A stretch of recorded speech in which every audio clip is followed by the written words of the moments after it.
And dear friends, today I'm going to discuss on the topic toxicology, which we frequently encounter in our emergency department. And today I'll be dealing with the general management of poisoning. On introduction part, poisoning is worldwide problem that consumes substantial healthcare resources and causes premature deaths.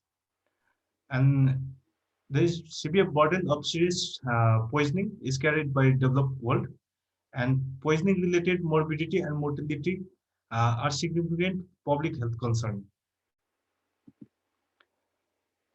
And we'll be dealing with general management of poisoning.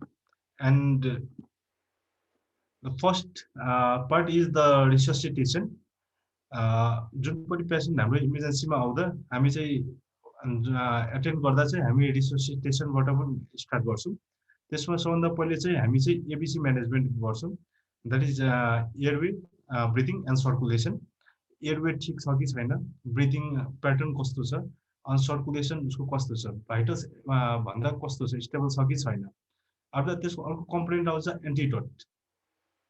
एन्टिडोट जस्तो OP poisoning छ भने त्यसको एन्टिडोट भनेको atropine, opioid poisoning छ भने नालोक्जेन, paracetamol poisoning छ भने एनएसिटालसिस्टिन, र बेन्जोडाइजिपिन पोइजनिङ छ भने फ्लुमाजेनिल। त्यसो हामीले हेर्ने भनेको सँगसँगै हेर्ने भनेको हाइपोग्लाइसिमिया। इफ पेसेन्टको चाहिँ blood sugar if less than 60 छ भने हामी चाहिँ 50 ml or 50% एक्स्ट्रा दिइहाल्छौँ। त्यसमा हेर्ने भनेको हामी चाहिँ इसिजी गर्छौँ and we look for cardiac arrhythmias. अनि कार्डियक अरिथमियाज भने we need to assess and manage cardiac caused by the drugs in a seizure। अर्को पार्ट भनेको इफ छ भने हामी चाहिँ titrated dose of IV benzodiazepine दिन्छौँ, र मोस्ट अफ द पेसेन्ट चाहिँ एजिटेटेड हुन्छ। सो त्यस्तो केसमा चाहिँ हामी चाहिँ आइभी डोज अफ बेन्जोडाइजेपिन नै दिन्छौँ टाइट्रेटेड डोजमा। After that, अर्को कम्पोनेन्ट भनेको रिस्क एसेसमेन्ट हो। After initial resuscitation and stabilization, risk assessment is performed to predict course of clinical toxicity, interventions required, and patient disposition. And risk assessment is formulated using history, examination, and ancillary test results. The risk assessment basically चारवटा पार्टमा divide गरेको छ: history, examination, toxic drugs, and investigations. अनि history हामीसँग patient clear history नभन्न सक्छ, maybe इन्टोक्सिकेटेड हुन्छ या irritated हुन्छ, त्यही भएर त क्लियर हिस्ट्री नभन्न सक्छ। सो तर हामीले चाहिँ डिग आउट चाहिँ गर्नुपर्ने हुन्छ। Information including identity of substance, dose, and route of exposure is crucial in formulating a risk assessment. Information from family, friends, previous medical records, and usual healthcare providers, तिनीहरुसँग पनि history चाहिँ dig out गर्नुपर्ने हुन्छ। त एक्जामिनेसनमा चाहिँ we need to do both, we need to do systemic physical examination, and it can yield important clues to nature and potential severity of an exposure. So we need to examine the skin folds, body cavities, and clothing for retained tablets or substances. Similarly, यो एउटा chart मैले 43 बाट लिएको छु। हामीले चाहिँ कुन organ कसरी एक्जामिनेसन गर्ने, के हेर्ने भनेर। जनरली अन जनरल हामी चाहिँ मेन्टल स्टेट एन्ड ड्रेस हेर्नु पर्ने हुन्छ, साइन अफ कुनै इन्जुरी छ कि छैन, अर्डर कस्तो छ, न्युट्रिसनल स्टेट के छ बिरामीको, अनि भाइटल साइन के छ। Similarly, cranial nerve system examination में चाहिँ central nervous system examination patient को कन्सियसनेस कस्तो छ, पिपिल को साइज रिएक्टिभ छ कि छैन, आई को मुभमेन्ट कस्तो छ, सेरिबेलर फंक्सन के छ, गेट छ कि छैन, राम्रो छ कि छैन। अनि कार्डियोभास्कुलर सिस्टम को एक्जामिनेसन हामीले चाहिँ पेशेंट को हार्ट रेट, ब्लड प्रेसर, अनि अस्कल्टेट गर्दा केही फाइन्डिङ छ कि छैन। सिमिलर रेस्पिरेटरी मा हेर्दा चाहिँ हामीले चाहिँ सेचुरेसन, अक्सिजन को सेचुरेसन कति छ, रेस्पिरेटरी रेट कति छ, प्याटर्न अफ ब्रिदिङ कस्तो छ, अनि अस्कल्टेसनमा विच क्रेपिटेसनहरु केही छ कि छैन त्यो चाहिँ हेर्नु पर्ने हुन्छ। जीआई सिस्टमको एक्जामिनेसन गर्दा हामीले चाहिँ ओरोफेरिङ्स चाहिँ हेर्नु पर्ने हुन्छ। एब्डोमेन हेर्नुपर्छ, डिस्टेन्सनहरू छ कि छैन, ब्ल्याडर हेर्नुपर्ने हुन्छ।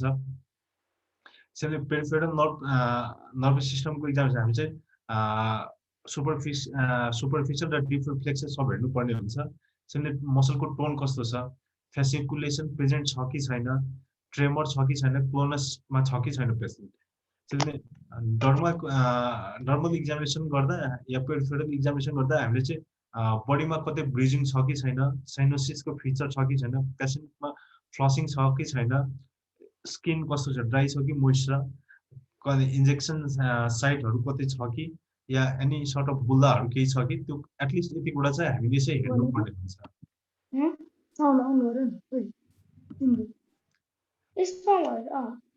सो अर्को हाम्रो कम्पोनेन्ट भनेको टक्सिड्रोम हो। टक्सिड्रोम भनेको are combination of specific signs and symptoms that reflects the drug class effects on particular neuroreceptors. And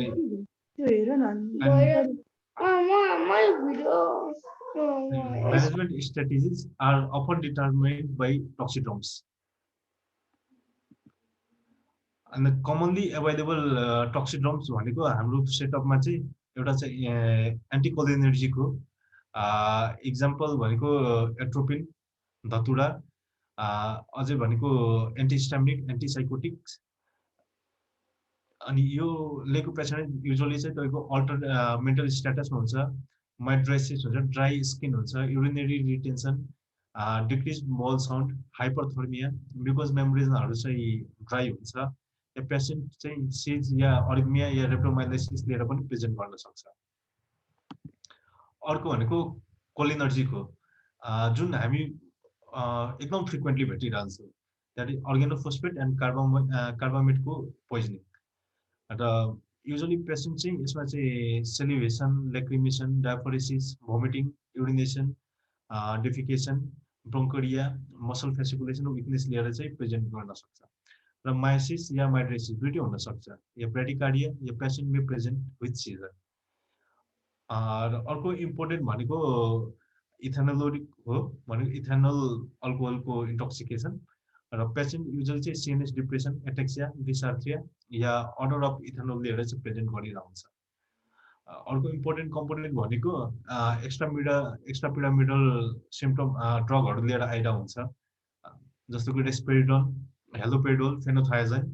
अनि यो इम्पोर्टेन्ट फाइन्डिङ भनेको तपाईँको पेसेन्टलाई चाहिँ डिस्टोनिया हुन्छ, टर्टिकुलाइटिस या मसल एकदम रिजिड हुन्छ, कोरियस एथियोसिस हुन्छ, या हाइपररिफ्लेक्सिया या patient may present with seizure. Other important भनेको हाम्रो सेटअपमा चाहिँ ओपोइड हो। यो चाहिँ पेसेन्ट चाहिँ कोडिन, हेरोइन या मर्फिन एब्युज चाहिँ गर्न सक्छ। र यस्तो पेसेन्ट चाहिँ प्रेजेन्ट गर्ने भनेको मेलिसिमायोसिस, रेस्पिरेटरी डिप्रेसन, सिएनएस डिप्रेसन, हाइपोथर्मिया या ब्रेडिकार्डियामा चाहिँ प्रेजेन्ट गरिरहेको हुन्छ।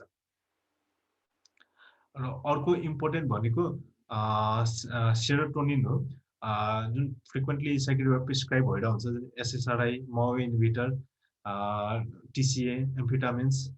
र यस्तो पेसेन्टहरू युजुअली प्रेजेन्ट गर्दा चाहिँ तिनीहरूको मेन्टल स्ट्याटस चाहिँ अल्टर्ड हुन्छ, हाइपर रिफ्लेक्सिया एन्ड हाइपोटोनिया हुन्छ, मोड इन लोवर लिम्ब हुन्छ। Similar patient may have clonus, tachycardia, diaphoresis, hypertension, flushing of skin या ट्रेमर लिएर चाहिँ जुन प्रेजेन्ट गरिरहेको हुन्छ। र इन्भेस्टिगेसनमा एटलिस्ट हामीले यो तीनटा इन्भेस्टिगेसन चाहिँ गर्नुपर्ने हुन्छ, एउटा इसिजी, अर्को एलएफटी अनि आरएफटी। र अर्को इम्पोर्टेन्ट कम्पोनेन्ट भनेको डिकन्टामिनेसन हो। र डिकन्टामिनेसन बेसिकली दुईटा पार्टमा डिभाइड गरिएको छ, अकुलर डिकन्टामिनेसन र जिआई डिकन्टामिनेसन। अनि अकुलर डिकन्टामिनेसन गर्दा युजुअली हामी लोकल एनेस्थेसियाको अन्डर गरिरहन्छ या copious irrigation with crystalloid solution, usually हामी नर्मल सेलिन युज गरिरहन्छ।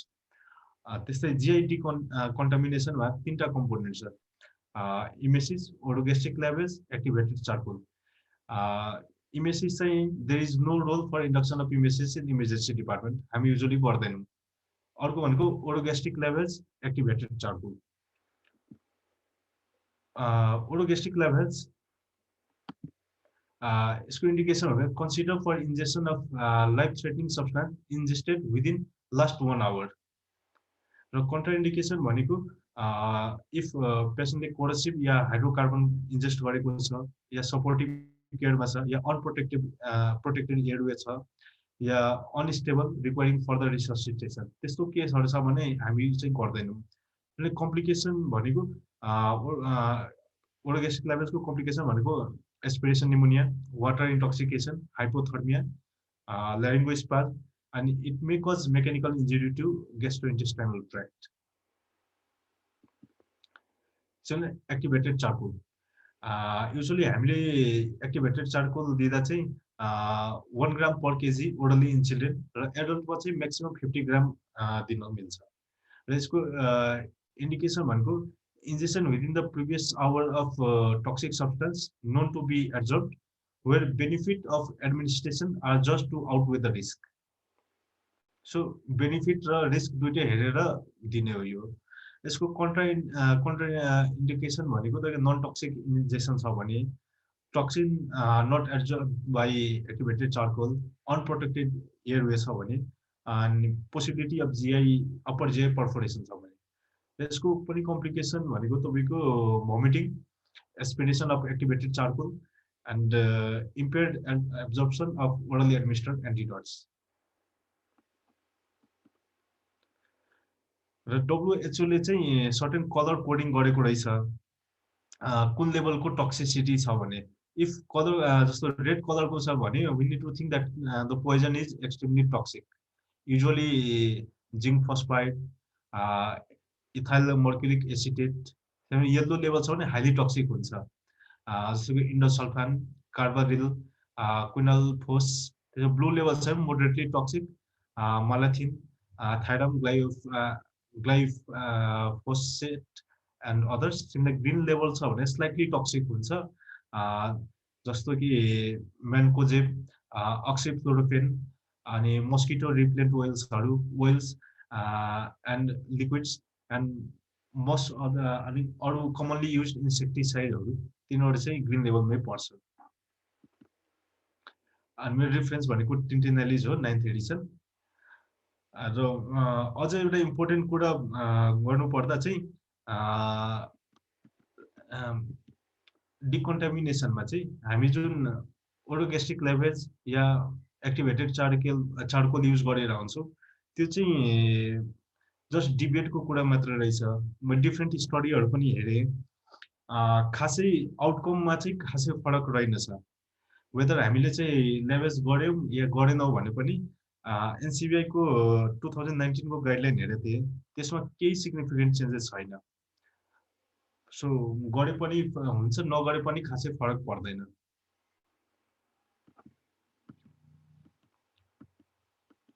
Thank you. कुनै क्वेशन छ? कसैको केही प्रश्न भए गौतमलाई सोध्नु होला। गौतम दाइ हजुर तपाईलाई भर्खर एउटा भन्नुभयो नि हाम्रो ल्याबको लागि। हजुर हजुर गरे पनि नहुने नगरे पनि नहुने भनेर। हजुर हजुर अब त्यो त दाइ एउटा हाम्रो अब इमर्जेन्सीको लागि एउटा त बर्डन नै वर्क भयो हैन। त्यो गर्दाखेरि अब दुईजना मेन पावरको लागि त्यहाँ युजेस भयो, अरु पनि टन्नै कुरा हुन्छ हैन। हजुर यो प्रेजेन्टेसन पछि हामीलाई के रेकमेन्ड गर्नुहुन्छ अब तपाईले गर्दा राम्रो कि नगर्दा राम्रो? मैले डिफरेन्ट स्टडी हेर्दा हैन 2019 को चाहिँ एनसीबीआई को गाइडलाइन पनि हेरे अनि 2020 मा चाहिँ चाइनाको एउटा स्टडी पनि हेरे। आउटकममा केही फरक हुँदो रहेनछ। बट त्यसो भए अब चाहिँ नगर्दा पनि हुन्छ? नगर्दा पनि हुन्छ। हुन्छ दाइ। जब इन केस गर्नै पर्यो भने एकदम एक्सपर्टले गर्नुपर्ने हुन्छ। हजुर गरे पनि खासै आउटकममा चाहिँ फरक परेको छैन। हुन्छ दाइ। अरु केही प्रश्न छ? गौतम दाइ हजुर एउटा 2 दिन पहिला मेरो ड्युटीमा एउटा फिमेल पेशेन्ट आउनु भएको थियो हैन, यङ फिमेल पेशेन्ट हैन।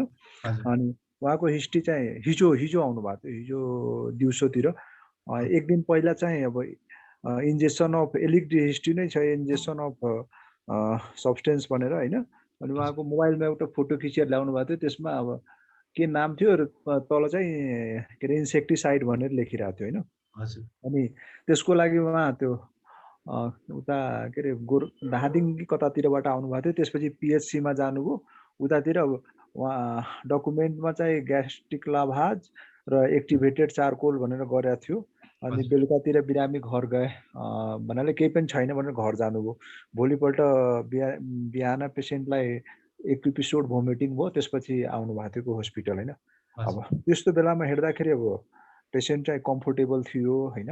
अब त्यस्तो कन्डिसनमा अब हामीले के गर्ने भन्न खोजेको कि मोनिटरिङको बाहेक अरू पनि कुरा हामीले केही गर्नुपर्छ कि? मेरो विषयले त त्यस्तो केस छ भने जस्ट मोनिटरिङ मात्रै गर्ने हो। अनि पोइजनिङ अब कुन ग्रुपको थियो? अब तल चाहिँ त्यसमा इन्सेक्टिसाइड लेखेको थियो होइन। अनि उहाँको एउटा डकुमेन्टमा चाहिँ कलर कोडिङ के थियो? कलर कोड त मलाई एक्ज्याक्टली याद त्यो नाम मात्रै थियो। तल इन्सेक्टिसाइड थियो। त्यो उसको त्यो बोतलमा लेखेको थियो जस्तो लाग्छ कि मलाई त।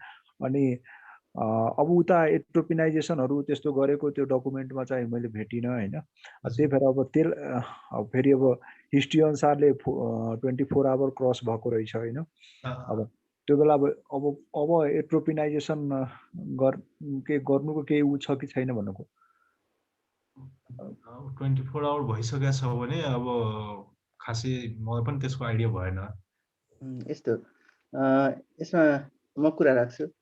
कुनै पनि पेसेन्ट पोइजनको आयो भनेदेखि चाहिँ हामीले सबभन्दा पहिले आइडेन्टिफाई गर्ने कुरा के हो त भन्दा पोइजन चाहिँ कुन ग्रुपको हो र त्यसको एन्टिडोट छ कि छैन त्यो थाहा पाउनु पर्यो। अब पोइजन चाहिँ ग्रुप कसरी थाहा पाउने भन्दा तपाईसँग त्यहाँ कलर कोड छ भने यतिसम्म थाहा हुन्छ कि पोइजन चाहिँ एकदमै मतलब कम्पोनेन्ट राम्रो छ, त्यसले चाहिँ बिरामीलाई मार्न सक्छ भन्ने किसिमको चाहिँ आइडिया हुन्छ। र कलर कोड अनुसार हेर्नु हो भने क्विक पोइजन पनि हुन्छ जसले चाहिँ एकदमै कम हार्म गर्छ। अब एकदमै स्ट्रङ पोइजन छ भने हामीले पेसेन्टलाई चाहिँ ट्रिटमेन्ट गर्नु पर्यो, मोनिटर गर्नु पर्यो र अब्जर्भेसनमा राख्नु पर्यो। तर क्विक पोइजन छ भने 24 आवर अब्जर्भेसन गरेर घर पठाउन चाहिँ सकिन्छ क्विक पोइजनको केसमा। तर पनि कतिपय पोइजनहरूको एन्टिडोट हुन्छ। एन्टिडोट भएको पोइजनहरूको अगेन्स्टमा चाहिँ एन्टिडोट चलाउने हो। जस्तै ओपी पोइजन छ भने हामीले चलाउन मिल्छ। तर कति अर्ग्यानिक पोइजनहरू पनि हुन्छ जसमा चाहिँ एन्टिडोट हुँदैन, सिम्प्टोमेटिक म्यानेजमेन्ट गर्ने भनेर लेखिरहेको हुन्छ। अब पोइजन सबै पोइजन हामीले चिन्छौँ भन्ने छैन। त्यसको लागि चाहिँ त्यसको कम्पोनेन्ट के हो भनेर हामीले सर्च गर्नुपर्छ। गुगल सर्च गर्ने हो र गुगल सर्च गर्दा चाहिँ हामीले थाहा पाउन सक्छौँ यसको कम्पोनेन्ट के हो। हिजोको केस जुन अभिषेकले कुरा गर्नुभयो त्यसको चाहिँ ओपी पोइजन थिएन। त्यो केस मलाई ह्यान्डओभर दिनुभएको थियो अभिषेकले। त्यो चाहिँ अल्फा कम्पोनेन्ट ओके, त्यो केस चाहिँ तपाईको नन ओपी नै थियो, हिजो राति डिस्चार्ज भएको। अनि त्यो पोइजनको अगेन्स्टमा चाहिँ एन्टिडोट नभएको हुनाले हामीले चाहिँ सिम्प्टोमेटिकली हेर्ने हो। सिम्प्टोमेटिकली केही छैन भने घर पठाउन मिल्थ्यो र उसको 24 घण्टा कटेको हुनाले उसलाई चाहिँ हामीले घर नै पठाएको होइन। अल्फा मेथ्रिन भनेर थियो। अल्फा मेथ्रिन चाहिँ त्यो एकदम स्ट्रङ पोइजन होइन, सिम्प्टोमेटिक म्यानेजमेन्ट गर्यो भने इम्प्रुभ हुन्छ। तर त्यही जिङ्क फस्फाइड भइदिएको भए हामीले उसलाई आइसियुको लागि चाहिँ एडभाइस गर्थ्यौँ। किनकि जिङ्क फस्फाइडको कारणले गर्दाखेरि पेसेन्ट चाहिँ सडन कार्डियक इस्युजहरू डेभलप हुन्छ। त्यस्तै अर्ग्यानोफस्फाइड भयो भए सेक्रेसनहरू बढी हुने भयो र अरू इस्युजहरू जस्तै cardiac issues, respiratory issues aspiration गरेर डेभलप हुने भएकोले उसलाई पनि आइसियुमा राख्नुपर्ने हुन्छ। र अरू पोइजनहरू जुन चाहिँ लो ग्रेडको छ, स्ट्रङ छैन भनेदेखि अब्जर्भेसन सिम्प्टोमेटिक म्यानेजमेन्ट गर्दा पुग्छ र 24 आवर अब्जर्भेसनको चाहिँ हामीले पठाउन सक्छौँ। अब पोइजन चाहिँ थाहा पाउनुपर्छ, चिन्नुपर्छ। चिन्न सकेन भने गुगल सर्च गरेर हेर्नुपर्छ। सकिएन भने पोइजनको सेन्टरहरू छ त्यहाँ पनि सोध्न सकिन्छ। बुझ्नु अभिषेक? हजुर। तर हिजो चाहिँ अब खै म जानेर हो कि नजानेर मैले अब त्यसलाई अब आउँदाखेरि हार्ट रेट पनि उहाँको लगभग 113-14 जति थियो। उहाँको पुपिल पनि त्यो डाइलेटेडै त्यस्तो उ थिएन। अनि एक्जिलामा पनि ड्राई नै थियो, चेस्ट पनि क्लियरै थियो। त्यही पनि अब एट्रोपिन दिएर त्यो पोइजन चाहिँ मैले त्यो बक्स हेर्दाखेरि सुरुमै त्यो चाहिँ नन ओपी जस्तै थियो भनेर मैले हेरेँ होइन। नन ओपी पछि आशिष सर हामी गौतम भएर हेर्दाखेरि पनि नन ओपी अल्फा मेथ्रिन भनेर कम्पोनेन्ट थाहा पाएपछि हामीले उहाँलाई डिस्चार्ज गर्थ्यौँ। ए त्यही होइन ठिकै छ भन्नाले त्यसलाई अब जस्तो कि अब सुरुमा त्यो ट्रोपिन दिने के अरे टेस्ट डोज दिएर अब हार्ट रेटहरू बढाएको छ कि छैन त्यो नामै त्यो एट्रोपिन च्यालेन्ज टेस्ट हो। त्यही भएर तपाईँले यदि शङ्का लाग्छ ओपी हो भने चाहिँ एट्रोपिन च्यालेन्ज गर्दा केही हार्म भइहाल्दैन। टेस्ट गर्ने कि नगर्ने भन्न खोजेको कि त्यसमा अब तपाईँलाई शङ्का लाग्छ बेनिफिट भर्सेस रिस्क हेर्ने हो, दिन मिल्छ। तपाईँले नामै च्यालेन्ज टेस्ट हो, त्यो दिन बित्तिकै बिरामीलाई एकदमै हार्म भइहाल्दैन होइन। तर कन्फर्म भयो यो ओपी होइन भने चाहिँ दिन मिलेन।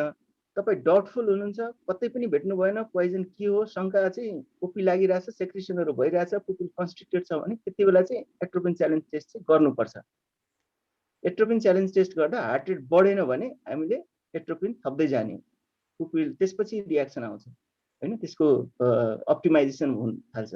तर सुरुमै थाहा छ यो नन ओपी हो भने अब चाहिँ एट्रोपिन दिन मिल्दैन, त्यति चाहिँ बुझ्नु पर्यो। Thank you. अरू केही प्रश्न छ कसैको?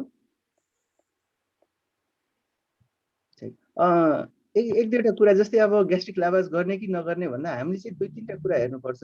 ग्यास्ट्रिक लाभाज चाहिँ सधैँ बेनिफिट हुन्छ भन्ने छैन। त्यो चाहिँ लिभरको नजिकमा स्टोमेक हुन्छ, स्टोमेकमा कुनै पनि कोल्ड टेम्परेचरको हामीले जाडो महिनामा पनि पानी ठेलिराख्यौँ, जाडो महिनाको त्यो चिसो पानीले लिभरमा भएका धेरै भेसलहरूलाई चाहिँ ब्लड सर्कुलेसन त्यहाँबाट भइरहेको हुन्छ र भेसललाई पनि कोल्ड बनाउने र सर्कुलेसन ओभरअल सर्कुलेसन चिसो बनाएर हाइपोथर्मियामा जाने चान्स चाहिँ बढी हुन्छ।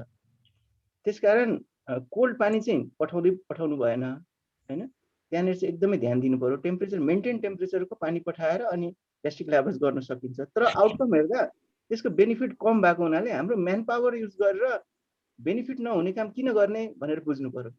त्यसकारण अबदेखि चाहिँ हामी ग्यास्ट्रिक लाभाज नगर्ने एउटा मेसेज यहाँबाट बनाउन सक्छौँ। त्यसमा पनि के भने 1 घन्टाभित्र आउनु पर्यो। प्रायः जस्तो बिरामी 1 घन्टाभित्र आउँदैन। त्यसै कारण ग्यास्ट्रिक लाभाजमा हामी प्रायोरिटी नदिउँ भन्ने मेसेज चाहिँ लिएर जाउँ।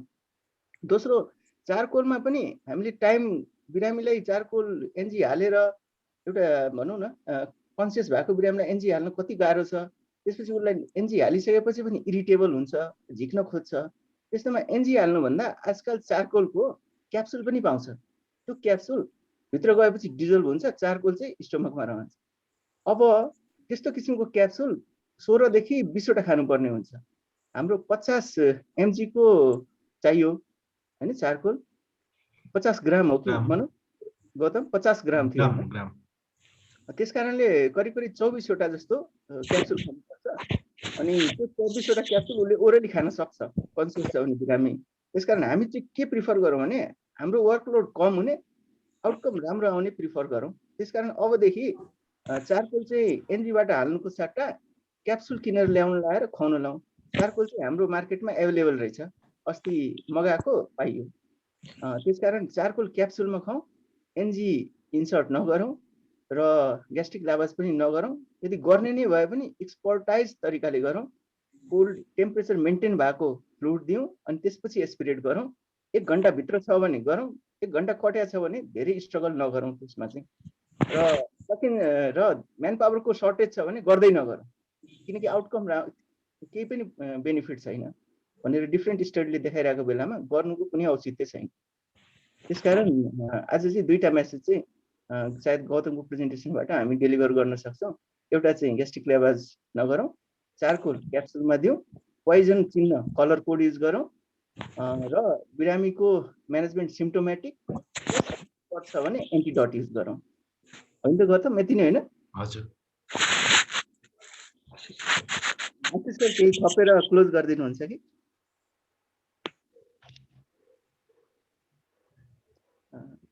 आशिष सर हुनुहुन्छ? आशिष सर मेरो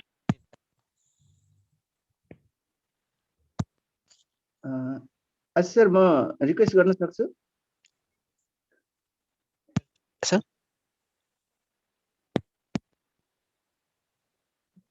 सायद आशिष सर बिजी हुनुहुन्छ जस्तो छ। सर सुनिरहेछ सर? हेलो हेलो, हजुर आशिष सर।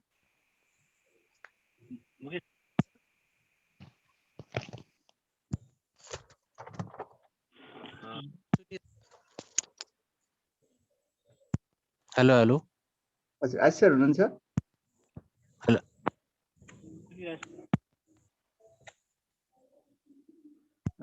हजुर सर कुरा राखिदिएर क्लोज गरिदिनुहुन्छ कि भनेर।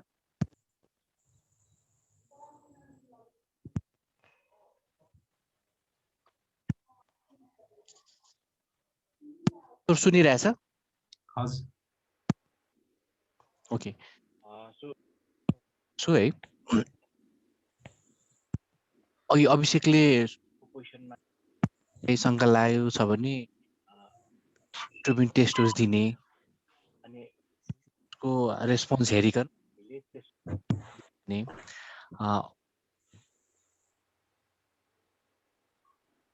टेस्ट डोज दिएको थियो र ट्याकिकार्डिया भएपछि हामीले होल्ड गरेका थियौँ। सो टेस्ट डोज दिँदैमा के पनि फरक चाहिँ पर्दैन, डायग्नोसिस हुन्छ। इभन 24 आवर्स अथवा चाहिँ 48 आवर्स पछि आयो ओपी शङ्का गरेको छ भने हामीले टेस्ट डोज चाहिँ दिनुपर्ने हुन्छ, किनभने ओपी तुरुन्तै चाहिँ क्लियर हुँदैन। त्यो कारणले चाहिँ हामीले टेस्ट डोज दिने नै अनि टेस्ट डोज दिएर त्यसको रेस्पोन्स अनुसार नै अगाडि बढ्ने, एउटा यो भयो। अर्को चाहिँ हामीले पोइजनहरू थाहा पाएन भने पोइजन सेन्टरमा कल गर्न सक्छौँ, त्यो एउटा भयो। अहिले गुगल लेन्स भन्ने छ। सो त्यो गुगल लेन्समा चाहिँ हामीले त्यो पोइजनको बोतलको फोटो खिच्यौँ भने त्यसको सिमिलर सब्सटेन्सहरूलाई खोजेर उसले देखाइदिन्छ। अनि हामीले त्यसको कम्पोनेन्ट के हो र त्यसको भित्रको टक्सिसिटी के हो भनेर चाहिँ हामीले थाहा पाउन सक्छौँ। सो अलिकति टेक्नोलोजी युज गर्यो भने पनि हामीलाई सजिलो पर्छ। यति भन्दै यो आजको सेसन चाहिँ यहीँ क्लोज गरौँ। Gautam thank you very much, सबैलाई थ्याङ्क यू। हुन्छ थ्याङ्क यू सर।